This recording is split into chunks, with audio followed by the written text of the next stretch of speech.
الرحیم۔ سید Islamic teacher کے بھائیوں اور بہنوں، السلام علیکم ورحمۃ اللہ وبرکاتہ۔ پیارے بھائیوں اور بہنوں، امید کرتا ہوں آپ جہاں بھی ہوں گے اللہ تعالیٰ کے فضل و کرم سے خیر و عافیت سے ہوں گے۔ اللہ کریم آپ تمام کی پریشانیوں کو دور فرمائے، اور خاص میری دعا جو بھائی یا بہنیں ہمیں دعا کے لیے کمنٹس میں نام لکھتے ہیں، یا اللہ ان تمام بھائی اور بہنوں کی ہر جائز حاجت کو پورا فرما۔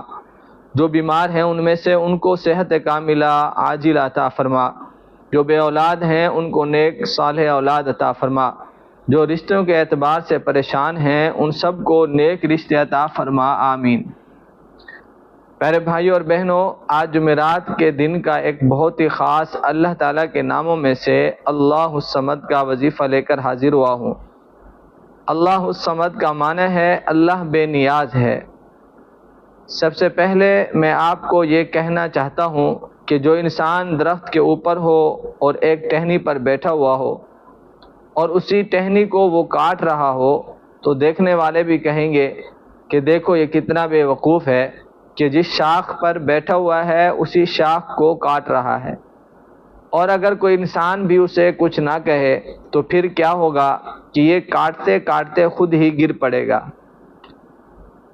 تو یہ میں نے آپ کو ایک مثال دی ہے۔ ہمارا جو معاشرہ ہے، ہمارے جو گھریلو معاملات ہیں، جو ہمارے محلے یا رشتہ داروں کے معاملات صرف اسی حد تک ہیں کہ گھروں کے گھر تباہ ہو رہے ہیں، صرف اس وجہ سے ہیں کہ جس شاخ پر آپ بیٹھے ہوئے ہیں اس شاخ کو آپ کاٹ رہے ہیں۔ مثلا آپ کے چھوٹے چھوٹے بچے ہیں، آپ کی بیوی ہے، آپ کے چھوٹے بھائی بہن بھی ہیں، آپ ایک گھر کے سربراہ ہیں، اور آپ اپنی آنکھوں سے سب کچھ دیکھ رہے ہیں کہ میرے بچے کیا کام کر رہے ہیں، میری بیوی کیا کام کر رہی ہے، میرے چھوٹے بھائی بہنیں کیا کام کر رہے ہیں۔ دیکھنے کے باوجود آپ کہتے ہیں کہ مجھے سمجھ نہیں آ رہی، لا علم ہو گیا ہوں۔ تو وہ اس کے سامنے سب کچھ ہو جاتا ہے جو نہیں ہونا چاہیے۔ جس شاخ پر میں نے آپ کو مثال دی ہے، یہی کہ جس شاخ پر بیٹھا ہوا ہے اسی کو کاٹ رہا ہوتا ہے۔ تو یہ سارا خاندان آپ کی شاخ ہے اور آپ خود ہی کاٹ رہے ہوتے ہیں۔ آپ کے بچے آپ سے دور چلے جاتے ہیں، غلط سوسائٹی میں چلے جاتے ہیں، نماز کے پابند نہیں ہوتے، فجر میں نہیں اٹھتے، قرآن پاک کی تلاوت نہیں کرتے، بڑوں کا ادب نہیں، عورتوں کی عزت نہیں کرتے، اور پھر آخر انجام یہی ہوتا ہے کہ وہ خاندان کچھ عرصے میں ختم ہو جاتا ہے، دشمنوں میں بدل جاتا ہے۔ اس کی وجہ کیا ہوئی؟ صرف یہی کہ اس نے خود کو پہچانا نہیں، اس نے اپنی ذمہ داری کو نہیں لیا، اللہ کی قربت حاصل نہیں کی، پیارے آقا صلی اللہ علیہ وسلم کی سیرت کو، حضور صلی اللہ علیہ وسلم کی زندگی کو نہیں پڑھا۔ تو دوستو، یہ تھوڑی سی بات میں نے آپ کو سمجھائی ہے۔ امید ہے جو بھائی جو بہنیں میری ان باتوں کو سن رہے ہوں گے، انشاءاللہ سب اپنی سوچ کو بدلیں گے، اپنی ذمہ داری کو سمجھیں گے، خود کو بدلیں گے، گھر کے ماحول کو ٹھیک کریں گے۔ ہمارا مقصد یہی ہے کہ آپ اپنی زندگی میں خوشیاں لے کر آئیں، اور یہ خوشیاں اس وقت تک نہیں آ سکتی جب تک آپ اللہ کی محبت اور حضور صلی اللہ علیہ وسلم کی زندگی کو آپ نہیں سمجھیں گے۔ تو بھائی اور بہنوں، اب ہم اپنے اصل ٹاپک کی طرف چلتے ہیں۔ اللہ الصمد، جس کا معنی ہے اللہ بے نیاز ہے۔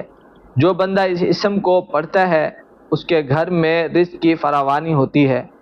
یہ ایک ایسا نام ہے جس گھر میں پڑھا جاتا ہے تو اس گھر سے بیماری ختم ہو جاتی ہے۔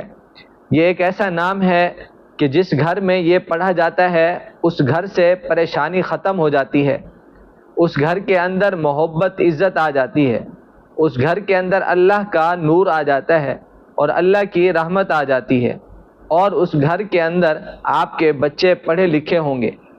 اور جس گھر میں یہ پڑھا جاتا ہے اس گھر میں اللہ تعالیٰ ایسی جگہ سے رزق دیتا ہے کہ آپ سوچ نہیں سکتے۔